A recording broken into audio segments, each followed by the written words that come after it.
Hello, all you beautiful angels of God. This is the Spivey Vibe. where we speak of all things spiritual. And not so spiritual. Indeed. My name is Mitch Spivey. This is my beautiful wife. Bailey Spivey. And again, this is the Spivey Vibe. Now, what is the Spivey Vibe, Bailey? Why are we here? We are here because we are dedicated to the frequency of love. The frequency of love. Sí, señor. Yeah. And for me, love is a sacred space. And this, if I had to, one word to describe the Spivey Vibe, I would use two words. Sacred space. That's what we hold. That's what we've been holding for each other for the last 3 years since we've been married. Yep. And that we are opening those doors for everyone else via the internet, Yeah. the interwebs. Yes. It's open for, like-minded individuals who appreciate freedom of expression, whatever that looks like. Yeah. And it's a vehicle for the commodity that is truth, Absolutely. whatever that looks like. Yeah. It's not always pretty, right? It's can be ugly, can be goofy, Yes. but it's truth, and that's what we want here. That's that frequency of love and of intimacy.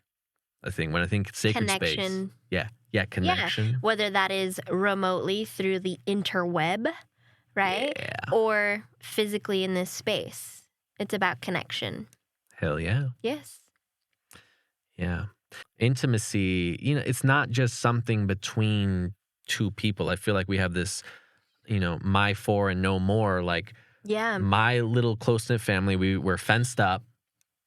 The neighbor could be beating his wife, Mm-hmm. and like feeding his kids, sawdust. And that's his business, right? So, we have and I feel like we've all kind of been raised up in that, like these last 3 generations. It's a little different with us because of the internet, Right. I think. Yes. Right? Wouldn't you say, like, I think the internet's kind of changed a lot of that. But you go back a couple generations, it's like people, they're isolated. Yeah, I think honestly, human beings are social animals, right? We're social beings. Like, it doesn't matter how physical, biological, environmentally healthy you are. If you do not have social connection, you're actually not going to thrive. And so we all have the general need for social connection, but the way that we do it is just different. That probably sounds like bad news for a lot of people. What, that we're social beings? Yeah, that no matter what you Yeah. do, you're doing the gym, you're getting it.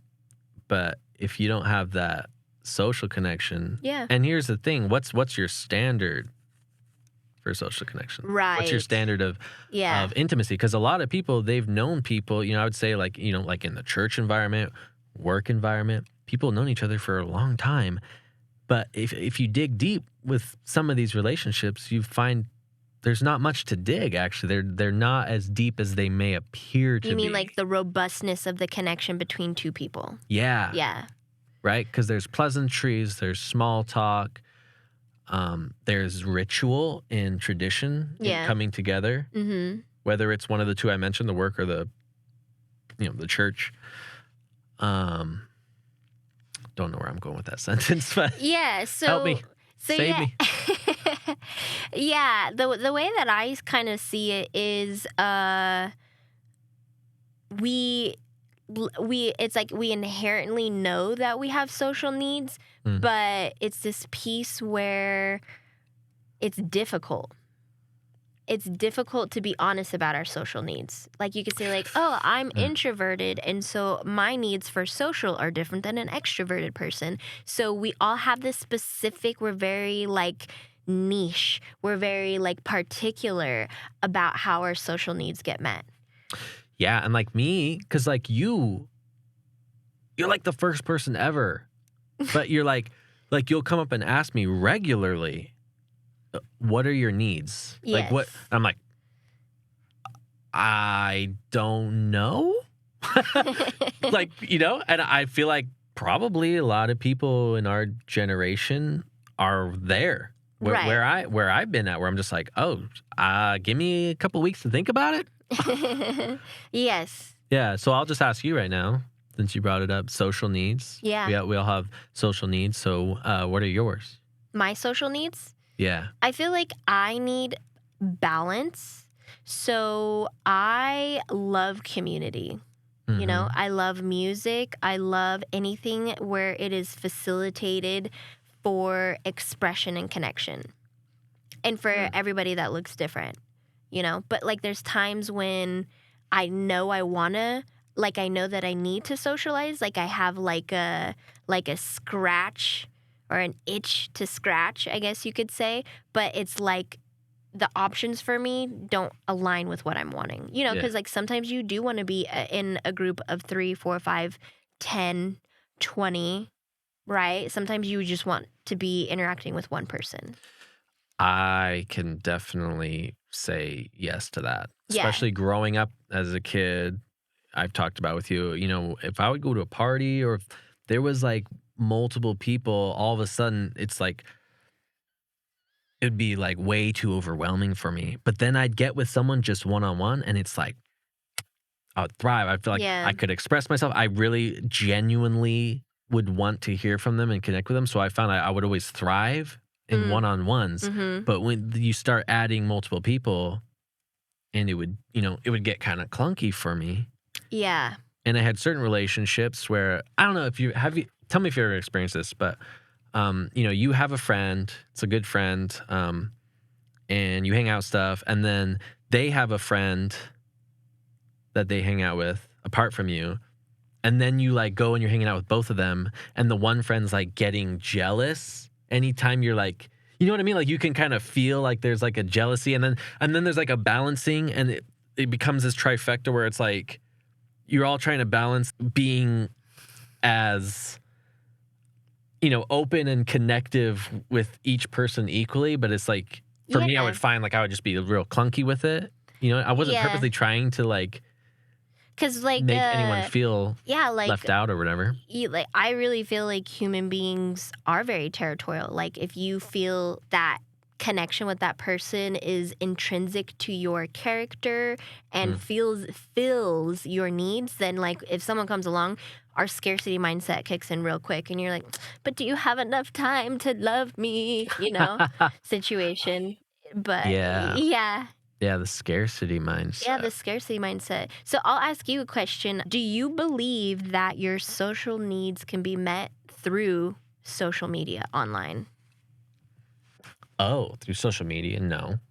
But I think that there are I will say this, I think there's certain needs that only social media, see, for me, I think internet, like, I don't know, because social media can lead to having one-on-one and going deeper. So yeah, well, I'll say social media. So I believe there's certain needs that social media can only meet that is actually not going to happen in person. And I just think from the sense of, so like think about like you grow up in like a small town, right? You grow up with people who are like living in like scarcity mindsets and stuff, and just who have like a certain way of life, and you're different. Anyone who was like grew up like gay or like even if it was just listening to music.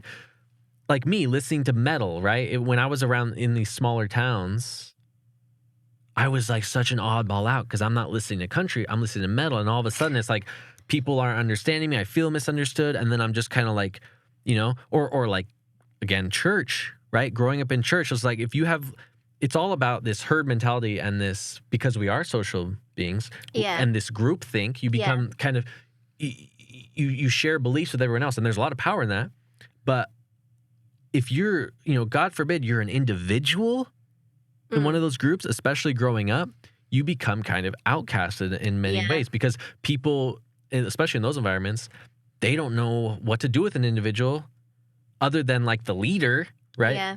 But anyway, so I think when you grow up in an environment like that, the internet is like this saving grace where it's like, oh, I can actually connect with other people around the world who listen to this kind of music or who have gone through this before. Maybe I've gone through some crazy trauma. No one else has. I can't. If I start talking about it, they just feel uncomfortable. Like they're gonna be like, "There, you want to help me," but they're uncomfortable as fuck. I can tell. And so it's like, but the internet, all of a sudden, I can talk to someone who's had almost an identical experience and find healing in that. Yeah. Or whatever. So I feel like in that sense, it meets needs that you wouldn't have otherwise met.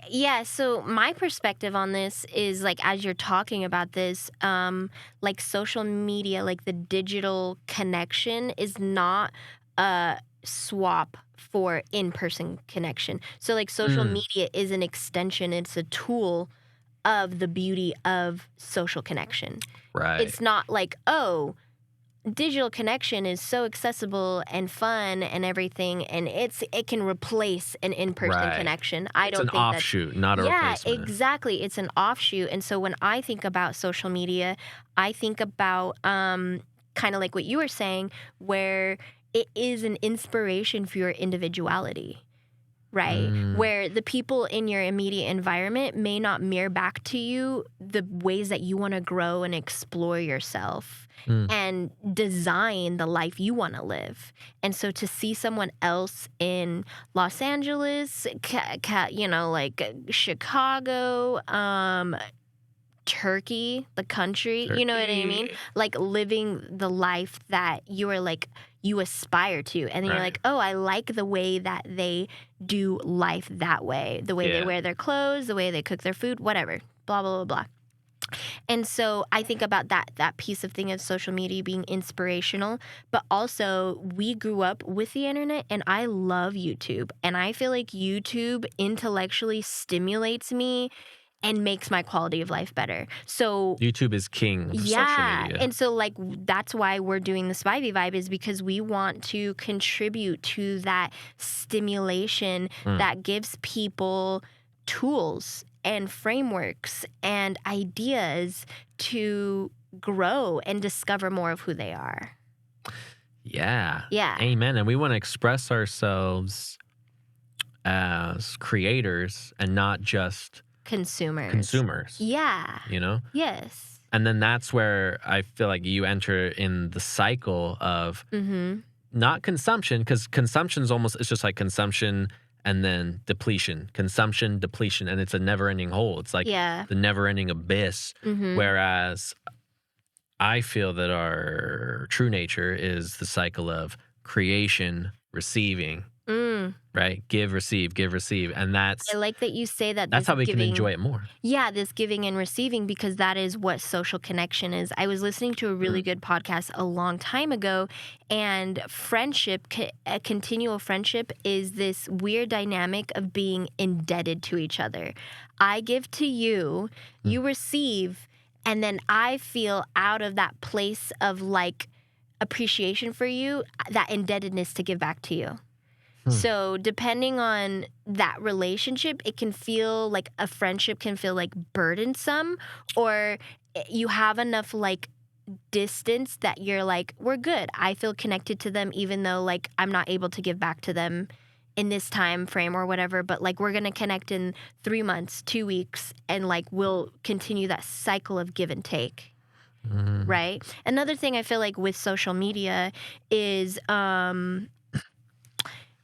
this downside of voyeurism. Like you're voyeuristically watching someone in their life, but you're not really connected to them. Yeah. You just have this little window into their life. And I feel like that can be a whole slew of emotions.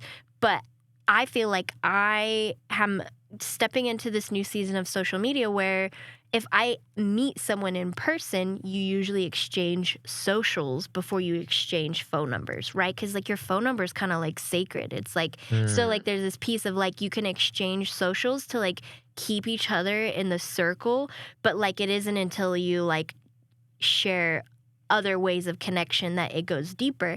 And so I think about, I meet the people we met when we did van life, right? We had a good connection with them. we had an Are you experience saying just together. everyone Yeah, in anybody general or that whatever? we Oh, met, okay. that we like had a connection with, and Yeah. we consider friends now, you know. We connected with them. We had an experience with them, and they're not necessarily like in our orbit on a daily basis, but it's so nice to have a connection to them that way. It is. You know, or another thing is like someone that we did meet while we were traveling, and we didn't necessarily have like that great of a bond, but I know that I would love to connect with them again in the future Mm. to collaborate, as in ask them to participate in something to help us with something, or they're watching us and they see us doing something and then they're like, oh, I want to hit up Mitch and Bailey to like do something cool. You know, so it's like keeping each other in the loop to eventually do an exchange. Yeah. And not having any shame in that, Yeah, not having any shame that like, or like this obligations. oh hey, you know, you're not like, oh hey, me from I literally talked to you 5 minutes. Do you remember me? No, I don't. Versus like, I've been following you now for like 2 years and we only had like a 5-minute conversation, you know? Yeah. It's weird. It is kind of weird. But that's why I feel very free to like unfollow people.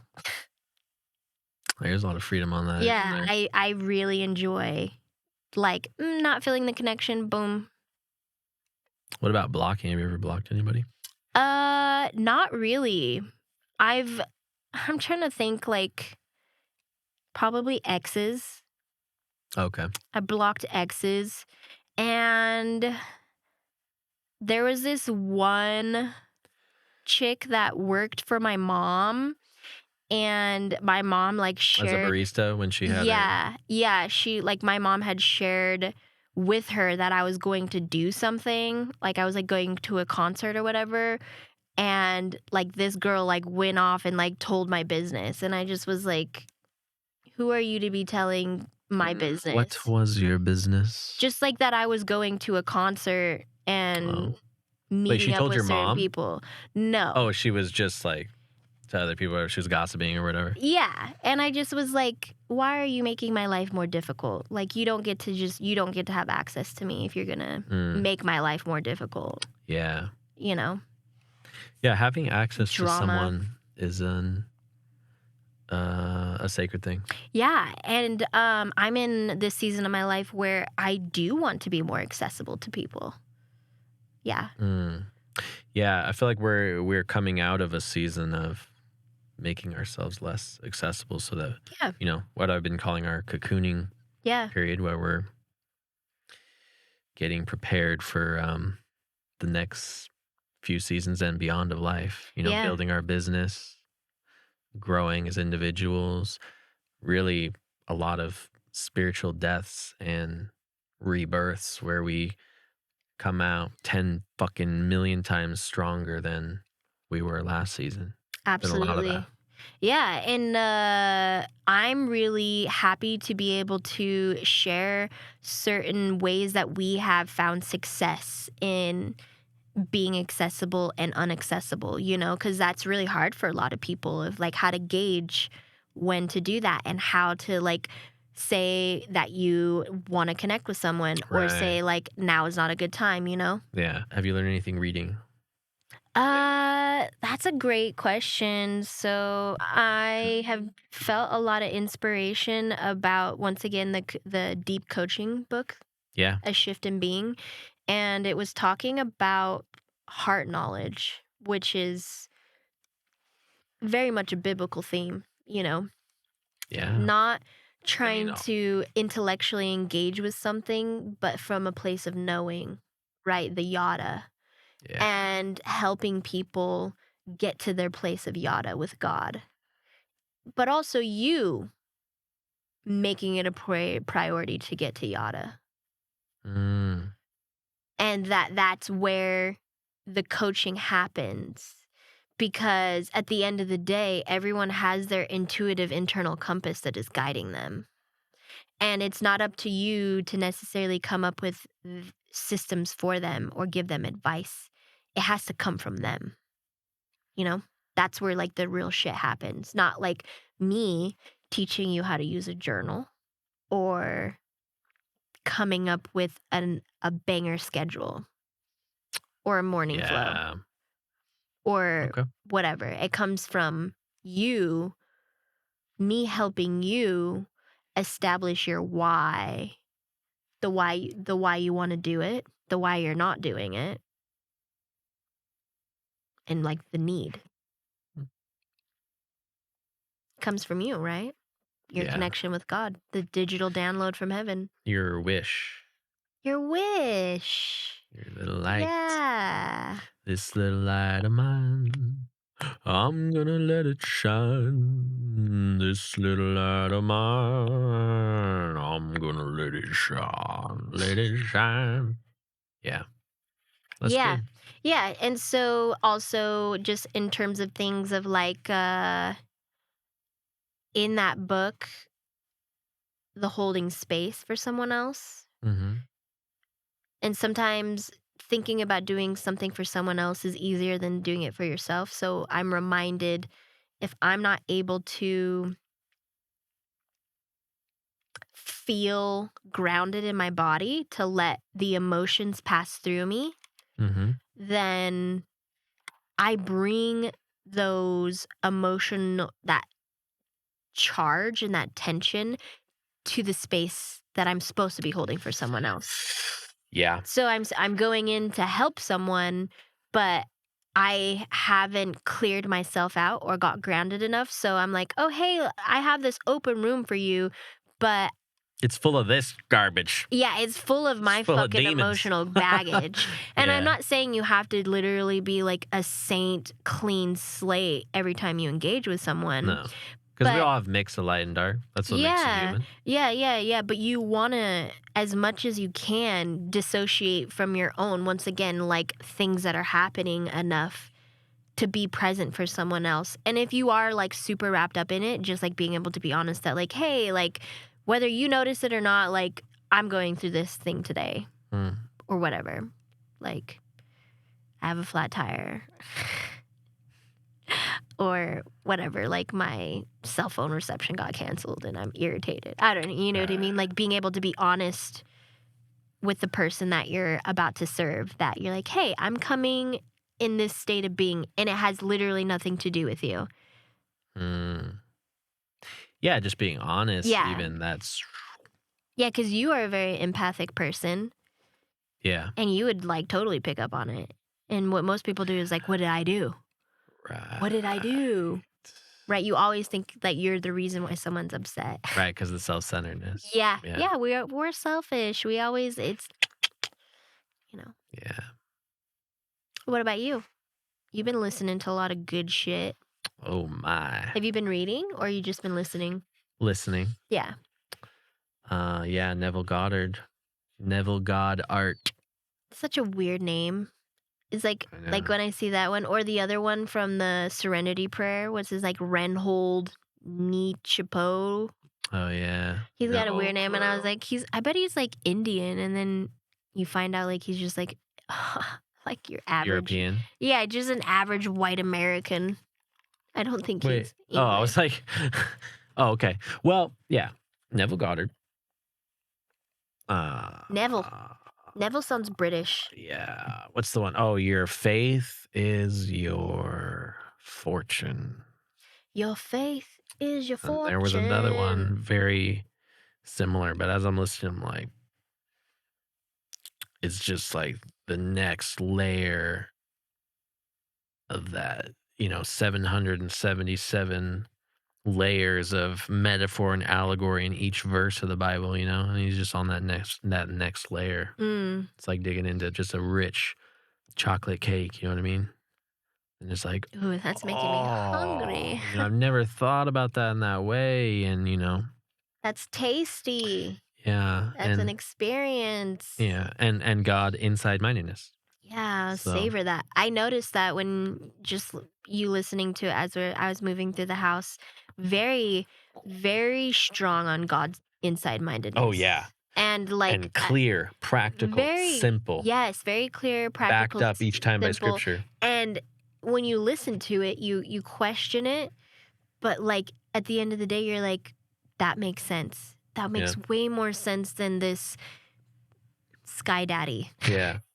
Well, situation. and what I love, really about scripture is like when the flesh and when the mind and when the ego does question these deep spiritual truths, that's where the scripture comes in, because you get the sword of the Spirit, you say, down, sit the fuck down. Yeah. This is truth. Even though it seems blasphemous to you and it feels off, that's just programming and fear. So circumcise that bullshit off. Mm-hmm. Yeah. Flaming sword. Yeah, there was something in what you were listening to, I think, when you were in the shower about doubt. And he was like, the best way to prevent God from working in your life and for you living in your purpose is to give in to doubt. Is that unbelief. That unbelief. And that's all connected to the God inside-mindedness thing, too. That is the winter that I've gone through this winter, is diving deep into all my unbelief that was sitting there under the surface, right? Because I was doing a lot. I had, so much going on, building up our future, our business, building up others, holding space for others, empowering myself, just every day increasing my own self-perception and identity. Mm-hmm. And then it's like winter comes and God's preparing me like, yeah, you're gonna have to go through this. Mm-hmm. Can't go over it, not around it, right? Like, you got to go through this darkness. It's sitting in there, and it's called unbelief and doubt. And there's a lot of it in there. That's actually the amount that's in there is going to surprise the fuck out of you. Mm-hmm. And it did. And I got very depressed about like how much unbelief and stuff was just like sitting in my soul. Yeah. Well, and I don't know about you, when I uncover a deep pit of unbelief, it is usually like been given to you. Like, yep. It's like you're moving through life, you feel confident and you have hope and you have faith, but then you hit like a really intense block and you're like, what is this block? But like, I feel like I have to like protect it. Like, it's required. And then you go through it and you're like, why was I so like bogged down by this? Where did this come from? And it's usually because someone told you need to have this rock in your bag to keep you grounded, to keep you safe, to keep you smart, to keep you successful. Yes. And you're like, actually, no, this rock is not useful. Right. It's literally just baggage. It's weight on me. Yeah.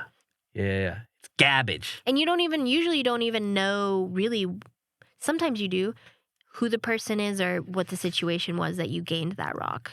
Well, persons, systems, traditions, also organizations, principalities, principles, belief systems, programming. Yeah, we've talked about like the TV shows and stuff a lot. Yeah, it's not just always an individual, but your parents growing up are the representation of God and life and relationship to you. Yes. And whether we like it or not, and I've had to realize this, is that our parents are the root for how you enter into a relationship with every other human being, including yourself, because in the beginning, it's the oneness. Yeah. So in the beginning, there's no difference between me and mother. We're one. And so that is the root for my relationship, even with myself. And then as I'm growing up, I'm a baby now, I'm a toddler, whatever. I don't know exactly when it starts happening, but you start having individuation and or individualization, whatever it is. But individuality. Yeah, individuality. And it's like, oh, I'm me and mom's mom, And so now you're beginning to develop a relationship with yourself. But, the way you interact with others, how you see your parents treat each other, that's your foundation for you treating my wife. How you see your dad interact with coworkers, other people in the world, that's how you start interacting with the world. how you see mom interact in the household while he's at work or whatever. I know I'm describing like a, very basic like family. A lot of us probably have don't experience blended that today, families, but yeah, have very different types. Yeah. but you get what I'm saying. It's Yeah. like that's like the root for all of our relationships, and for a lot of us, that can be something we don't want to admit. Mm-hmm. I know it wasn't for me, but the sooner that I was able to admit it, I was able to start growing that much more in those areas of relating to others. Well, and I think you, as a kid, you do pick up on the hypocrisy of, monkey see, monkey do. In your gut, right? if nothing else. Yeah, you see, they always say, oh, do what I say, Not what I do. Not what I do, Well, right? that's not what kids do. No, yeah, that's literally goes against the way that the human brain works, but Yeah. literally like your nature. But you do learn how to have that own hypocrisy in your own life. And that could be for a good thing, right? Like, you never really, like, some people never act out the way that their parents did in a negative way. And some people can't help but to not do it. Like, they Never? That's a big word, babe. I don't know. I don't know about never. Yeah, Just think maybe about all not that the exact. subconscious, covert ways of thinking, even like stuff that you might not even see in action. Well, what I'm trying to say is an exact bad behavior. Okay. That the child might have a different bad behavior that they do. I still would be careful about throwing the word never around with that. Okay, I retract my I mean, never do you know statement. somebody that's true about? Yeah, I mean, I think about people You're like, having, yeah, bitch, me. No, I know not me myself, but I've seen people talk about stories of being raised by very abusive people. Very abusive people. And they Oh, right. And then they treat everyone with love and compassion because they're like, they never get close to ever getting angry or like anything like that with someone. Like, for sure on that. like For they just can't But I bring themselves. I wonder what things that they would catch themselves. Yeah. Because they're human. Even if in the thought life or whatever. Yeah. But regardless, they are affected by that, obviously. Right. Whether they're doing that exact behavior. Yeah, they may the child may not be mirroring that abrasive, aggressive behavior. But they're bringing it into in a different dimension of their lives or their relationships. Yeah. Or so it's with them because it's literally the computer of your brain has created a program now based off of that experience. Yeah, so they have a trained response, so to speak, to that level of aggression that is actually, you could say, a good response, but that's still like trauma is in them that has the possibility to morph into something like a different social behavioral issue. And even if I think sometimes that is manifesting in a good way, right? Because I had the living shit beat out of me. In this moment, I'm actually the most compassionate person in the room to this one person. Right. Because I have that pain is with me, right? And in that sense, that pain is actually a gift and a blessing. Right. It's at least been transmuted. You could look at it maybe that way. Right. And some human minds are able to do it intuitively. Mm. That's part of your character building. Yeah. Because you can... Oh, fuck yeah. There's so many different combinations of parent-child pieces, and you get different character people. Now, don't get me wrong, there is still consistent patterns of, like, a person raised in this environment might end up with this type of positive or negative characteristics, right? There's definitely patterns and sequences, but overall, each person's different. Yeah. Yeah. Yeah. So, Bailey, what fucks with your vibe? What fucks with my vibe is the fact that I'm a little sick right now, like a little nasally. Mm. And in the past, I used to get like upset with myself about being sick. Right. Like it's not so you're even, not down with the sickness. I'm not down with the sickness. Okay. You know, so it's like this piece where you don't feel good. You're sick. But on top of that, like, you're upset. Like, you're mad that you're sick. Do you know what I mean? Yeah, been there. Yeah, so it's like you feel this sort of tension and strain and like almost shame that your body's immune system didn't do what it's supposed to. I've definitely felt that, especially when I was on my different spiritual kicks and stuff, where it's like, Yeah, if you're you get like, sick at all, it's so shameful. It's like, yeah, you're like, I'm supposed to be elevating so high. I'm like, and then your body's like, bleh, like, Yeah. I need a break. Yeah, your body's like, rest, bitch. Yeah, and you're like, oh no, I feel like I've been knocked down like 10 pegs because I feel bad, And so it's like, yeah, getting sick is weird. It's like totally like a mental game of like just allowing yourself to just be non-productive, low energy, like. And I feel like that's why a lot of people get sick, because they're just go, go, go, go, go, go, go. And the And then body's their like, you know body's what? Sit down. Yeah. Be humble. Yeah. So it's not so much that I am sick. It's that what fucks with my vibe is when I am shameful that I'm sick. When you shame yourself for feeling bad. Yeah. And really, I don't think there's anything wrong with feeling bad. I think it's part of the human process. It is, yeah. That's what I've been learning lately anyway. Yeah. So what fucks with your vibe? Well, what fucks with my vibe is whenever I get caught up. Well, what fucks with my vibe is the episode that I've been editing. And I came in today and I'm like, this is our first episode. This is what we're doing. Because I'm like watching this, I'm like watching myself, my tone of voice, everything. I could see like this, this like angel of death. It's like coming into the doorpost of my mind, and it's just like making you small. Shame. Yeah. Remember what toxic shame feels like? Here we are, buddy. Time to do a podcast. And I'm like, oh, I can't, like having a hard time even watching myself. So, that's what fucks my vibe when whenever I fall back for the delusion of being small and toxic shame and self-hatred. Yeah.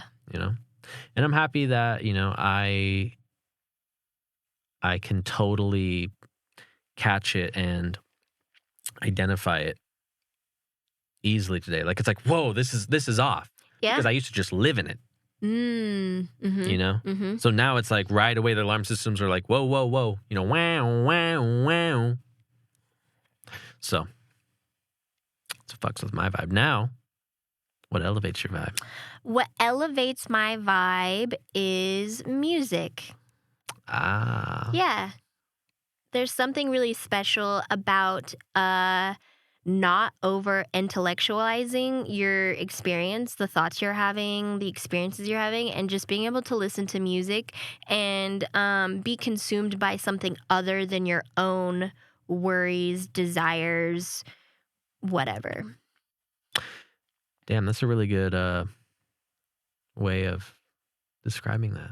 Yeah, I've never music. heard it described like that before. Yeah, that's and obviously music plays on your emotion. Like a liaison? It's a liaison for your emotions? It plays on your emotions. And so you can choose the song that you want to listen to based on the emotion, but sometimes you want to have that music that amplifies the emotion that you're experiencing or counteracts it. Yeah, it's basically a mood-altering drug. Yes. Very powerful one. I'm down for music. It elevates my vibe. So what elevates your vibe? You can't say music. Can I second that? No, you have to use something different. That sucks. You stole mine. I know. Well, what elevates my vibe is when we're rocking and grooving like this. Yeah. We're flowing. Flow. Feels good. Flow state. We're in the sauce. Getting lost. Mm-hmm.